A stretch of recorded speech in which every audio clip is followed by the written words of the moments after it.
नमस्कार, आपका स्वागत है हमारे इस चैनल पर। जैसा कि पिछले वीडियो में आप लोगों ने देखा था कि हम लोग बात कर रहे थे सर्वसम्मिकाओं पर। हमने समझा था कि सर्वसम्मिकाएं क्या होती हैं। तो आज हम लोग थोड़ा उसको आगे बढ़ाएंगे और सर्वसम्मिकाओं के कुछ और उदाहरण, कुछ और एग्जाम्पल जो है वो हम समझेंगे और वो कैसे प्राप्त की जाती हैं इसके बारे में हम जानेंगे। तो आइए देखते हैं, हम लोगों ने सर्व सम्मिकाओं के बारे में बात किया था।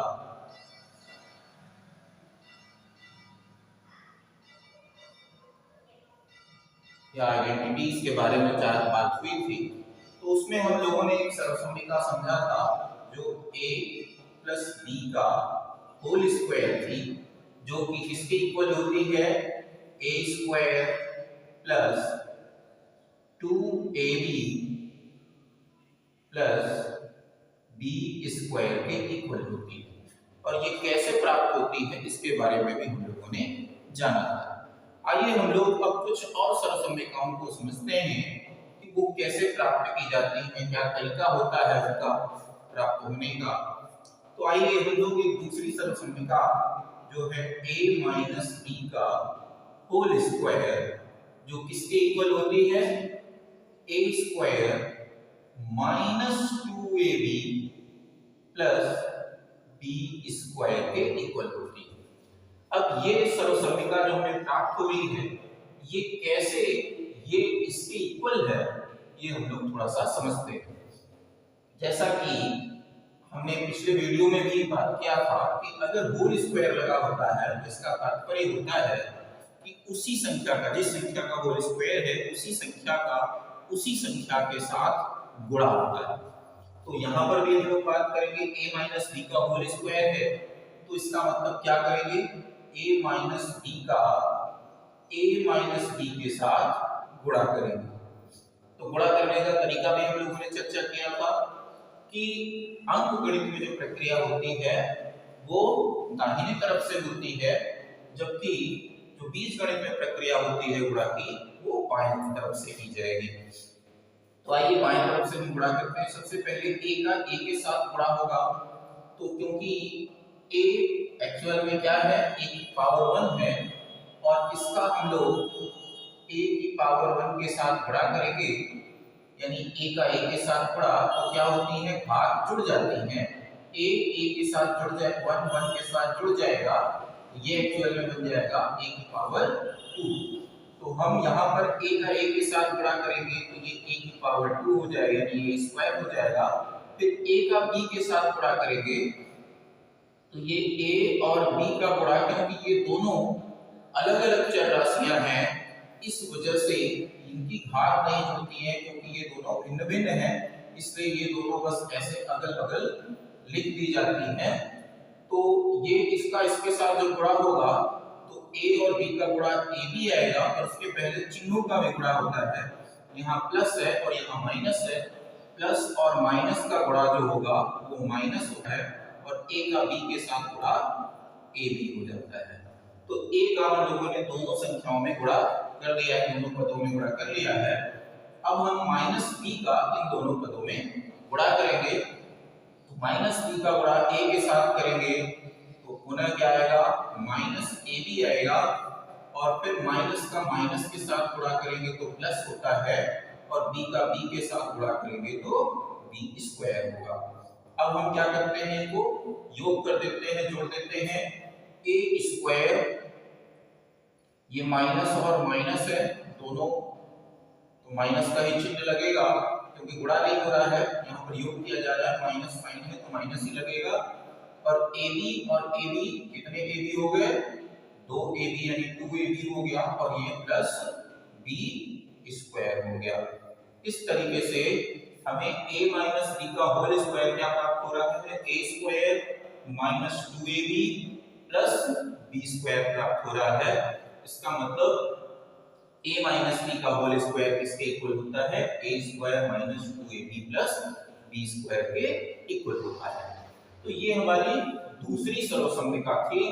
इस दूसरी सर्वसम्मिका को भी अच्छे से समझ लीजिए कि क्या हुआ है। एक्चुअल में यहाँ a माइनस b का वर्ग है, स्क्वायर है। स्क्वायर का मतलब होता है इसी संख्या का इसी संख्या के साथ गुणा, जो हमने यहाँ पर किया है।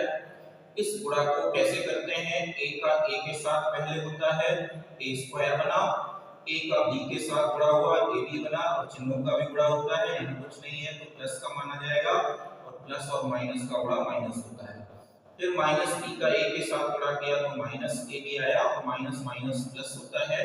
फिर b का b के साथ गुणा किया, b स्क्वायर आ गया। फिर इसको योग किया गया, a स्क्वायर है, ab दो बार है तो 2ab हुआ, उसके पहले साइन माइनस का है, प्लस b स्क्वायर। तो ये हमारी दूसरी सर्वसम्मिका प्राप्त हो गई। आइए हम लोग अब तीसरी सर्वसम्मिका की चर्चा करेंगे। तो एक तीसरी सर्वसम्मिका जो है हमारी, वो है a plus b into a minus b, ये इक्वल होता है a square minus b square. अब ये सर्वसम्मिका कैसे प्राप्त होती है, थोड़ा इसकी चर्चा कर लेते हैं। a प्लस b और a माइनस b इन दोनों का गुणा हो रहा है, और गुणा होने पर a square minus b square हमें प्राप्त हो रहा है। तो देखिए कैसे प्राप्त होता है, वही प्रक्रिया गुणन की। a प्लस b का हम गुणा करेंगे इसके साथ a माइनस b के साथ, तो ये हमने गुणा कर दिया। चलिए गुणा करते हैं, a का a के साथ गुणा करेंगे तो ये a स्क्वायर होगा, जैसा पहले हम लोगों ने देखा था। फिर a का b के साथ गुणा करेंगे तो क्योंकि यहाँ भी प्लस है यहाँ भी प्लस है, तो प्लस प्लस का गुणा प्लस ही होगा, और a और b का गुणा a भी रहेगा। अब क्या करेंगे, माइनस b का गुणा a के साथ करेंगे तो ये हो जाएगा माइनस ab, और माइनस और प्लस का गुणा करेंगे तो यहाँ माइनस आएगा, और b का b के साथ गुणा करेंगे तो b स्क्वायर हो जाएगा। अब इसका योग करते हैं तो योग किया जाएगा तो ये a स्क्वायर आएगा, और यहाँ देखिए ये प्लस ab है और ये माइनस ab है। किसी संख्या में वही संख्या अगर घटा दी जाती है तो क्या आता है, शून्य आता है। जैसे अगर हमारे पास 5 है, इसमें हम -5 करेंगे तो कितना आएगा, 0 आएगा। तो उसी तरीके से अगर AB है, इसमें हम -AB कर देंगे, यानी AB घटा भी देंगे तो क्या आ जाएगा, शून्य आ जाएगा। इसका मतलब ये पद गायब हो जाएगा। अब यहाँ क्या बचा है, माइनस बचा है और b स्क्वायर बचा है। तो ये हमारा आ गया a plus b into a minus b किसके इक्वल हो गया, a square minus b square के इक्वल हो गया। ये हमारी तीसरी सर्वसम्मिका है। तो इस तरीके से सर्वसम्मिकाएं प्राप्त की जाती हैं, जो सभी मानों के लिए a और b का कुछ भी मान अगर हम ले लेते हैं तो सभी मानों के लिए सत्य होती है। और ये प्राप्त करने का तरीका क्या है, मैंने बताया कि सामान्य प्रक्रिया होती है। यहाँ पर स्क्वायर किया गया, यानी इसी संख्या का इसी संख्या के साथ गुणा करके इसको प्राप्त किया जाता है। a माइनस b का स्क्वायर लगाया, यानी a माइनस b का a माइनस b में गुणा करके प्राप्त किया जाता है। और a plus b into a minus b, यानी a प्लस b का a माइनस b में गुणा करके इसको प्राप्त किया जाता है। इस तरीके से सर्वसम्मिकाएं प्राप्त की जाती हैं, जो आगे विभिन्न परीक्षाओं में इनका उपयोग किया जाता है।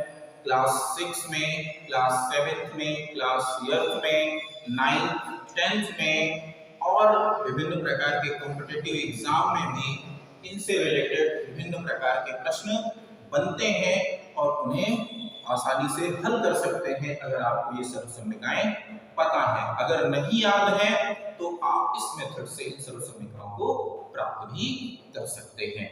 धन्यवाद।